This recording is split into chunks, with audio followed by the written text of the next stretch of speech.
მოგესალმებით მეგობრებო. ერთი ხშირი კითხვა, რაც ამ ბოლო პერიოდში შემომდის, ეს არის ერთ-ერთი ტიქტოკერის.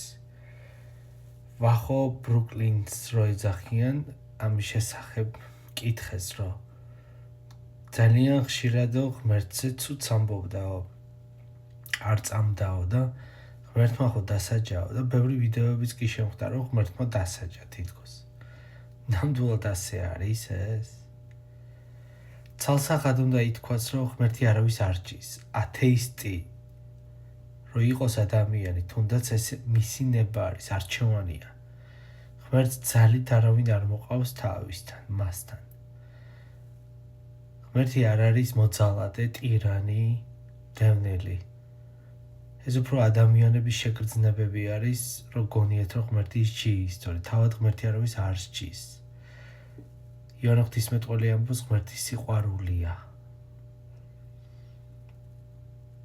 ძალიან ბევრი ვიცით, ვიც ღვთის გმობას ამბობდა, ღმერთს ლანძღავდა, აგინებდა, მაგრამ ჩვეულებრივი სიკვდილით გარდაიცვალა. ძალიან ბევრი ათეისტი მათ შორის.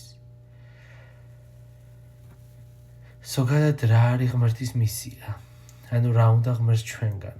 ღმერთს უყვარვართ ძალიან და რატო ხდება, რომ ისე ადამიანები ღმერთს უკუაგდებენ? 60-დან ღმერთმა კი არ გამოაგდო ადამი და ევა. თავად ადამიანმა გააგდო, გააძევა თავად ღმერთი 60-დან. საკუთარი გულიდან დაიწყო ღმერთის გაძევება. ბევრი მიზეზი შეიძლება, როცა ახლობელი გარდაგეცვლება, ან ვიღაცა იძალადებს შენზე, მოგპარავს, ახლობელს მოგიკლავს, ძიმედ კივილებს მიგაყენებს, მაშინ გიჩნდება ეჭვი, რომ მართლა არსებობს კი ღმერთი. თუ არსებობს, რატო არ დამიცვა და ბევრი ეჭვები. ნორმალურია ცხოვრებაში ბევრი ეტაპის გავლა გვიწევს, ბევრი კითხვაზე, მტკივნეულ კითხვებზე პასუხის გაცემა. მაგრამ ის, რომ ღმერთი ვინმე სჯის, ეგ არის ტყვილი.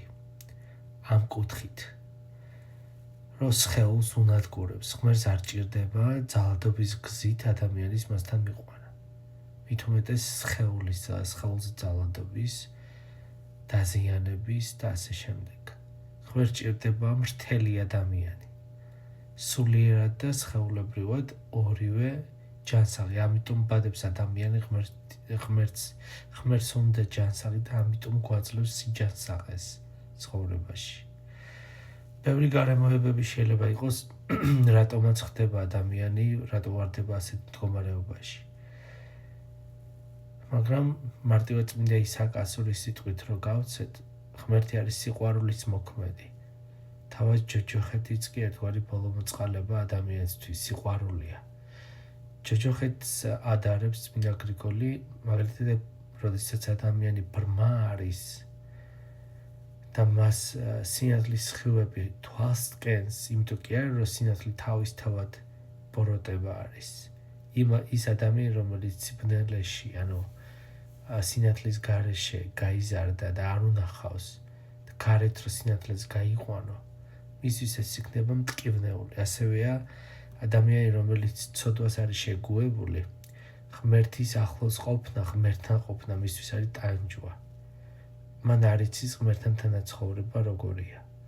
მას ის ცხოვრება სიამოვნებს, როგორადაც ესმის. ასე რომ მარტივად ვიტყვი, რომ ღმერთს არ დაუსჯია ის. შეიძლება გარემოებიდან ბევრი ჩვეულებრივად მორწმუნე ადამიანსაც კი შეიძლება მასზე დაემართოს. ეს არის ალბათ იმ ადამიანების შურისძიება, ვისაც ოდესმე ტკივილი მიაყენა და ახლა ღმერთის სახელით იძიებენ შურს უკან. ჩვენ ქრისტიანებმა ეს არ გავაკეთოთ.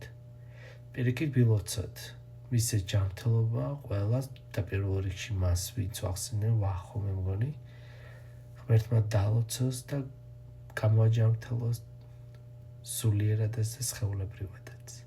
ეს არის ჩვენი ქრისტიანული სიყვარული. გაიხარეთ.